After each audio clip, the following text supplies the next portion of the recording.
2017-2025 yillar oralig'ida internet foydalanuvchilarining soni 14,7 milliondan 32,7 milliongacha oshgan.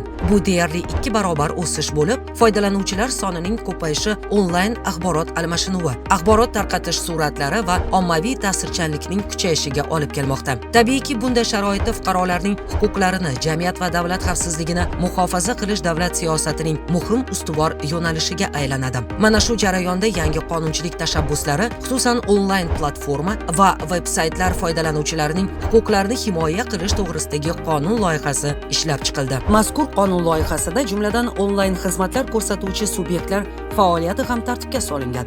Buning o'ziga xosligini ko'rib chiqamiz. Tovarlar va raqamli xizmatlar chegaralarni qanday kesib o'tadi? Moddiy tovarlar harakati. Fizik tovarlar O'zbekistonga kirishda ko'plab bosqichlardan o'tadi. Bojxona, deklaratsiya, qo'shilgan qiymat solig'i va transport xarajatlari.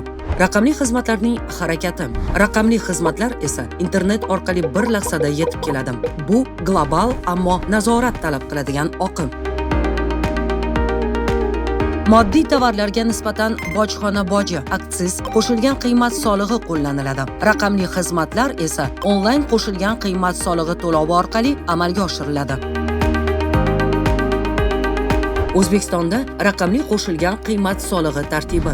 Endi yirik platformalar Google, Meta, Netflix O'zbekistonda ro'yxatdan o'tgan va 12% qo'shilgan qiymat solig'i to'lamoqda. Platformalar munosabatlar subyektiga aylanadi. Platforma shunchaki internetdagi xizmat ko'rsatuvchi emas.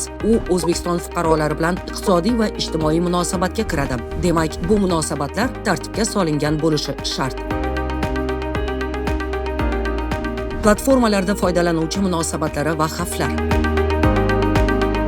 Foydalanuvchilar nafaqat xizmat oladi, balki axborot tarqatadi, fikr bildiradi. Shu jarayonda phishing, spam, moliyaviy piramida, aldov, noqonuniy reklama, haqorat, jamoatchilikka zarar yetkazuvchi harakatlar yuzaga kelishi mumkin.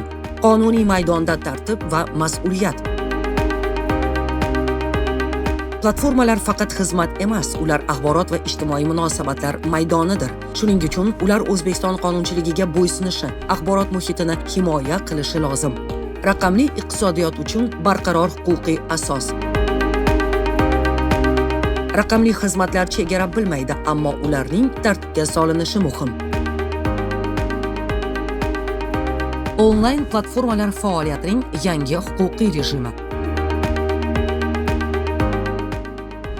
Onlayn platformalarning funksiya va majburiyatlari. O'zbekiston hududida onlayn platformalar quyidagi funksiyalarga ega bo'lishi kerak. O'zbekiston hududida foydalanuvchilar sonini aniqlash, foydalanuvchilar shikoyat berishi va uning qabul qilinganligini avtomatik ravishda tasdiqlash, shikoyatlarni foydalanuvchilarga onlayn platformaning kontenti o'chirish qarori bo'yicha nizolashish imkonini beradigan tarzda qayta ishlash, foydalanuvchilar tomonidan onlayn platformada ularni qiziqtirmaydigan kontentni ko'rsatishni cheklash.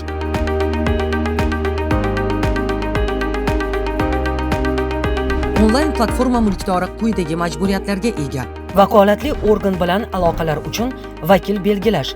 Faqat bir oyda kuniga 100 ming foydalanuvchisi bo'lgan onlayn platformalarga taalluqli. O'zbekiston hududida noqonuniy kontentning tarqalishiga qarshi choralar ko'rish va ushbu choralar haqida vakolatli organni xabardor qilish. Foydalanuvchilarga onlayn reklamani aniqlash uchun texnik imkoniyatlarni ta'minlash. Vakolatli organning foydalanuvchilari sutkalik soni hamda jinoyat ishi doirasida hamda sudning so'rovi asosida foydalanuvchilar haqida ma'lumotlarni o'zining maxfiylik siyosatiga muvofiq taqdim etish. Vakolatli organning taqdimnomalari qabul qilinishi, ko'rib chiqilishi va choralar ko'rilishini ta'minlash. Inson hayoti yoki xavfsizligiga tahdid soluvchi vaziyat to'g'risidagi ma'lumot almashish bo'yicha huquqni muhofaza qiluvchi organlar bilan tezkor hamkorlikni saqlab turish. Foydalanuvchilarning yozishmalari, so'zlashuvlari, pochta, elektron va boshqa xabarlari sir saqlanishini ta'minlash. Foydalanuvchilarga ularning kontenti onlayn platformadan o'chirilishining sabablari haqida ma'lumot taqdim etish.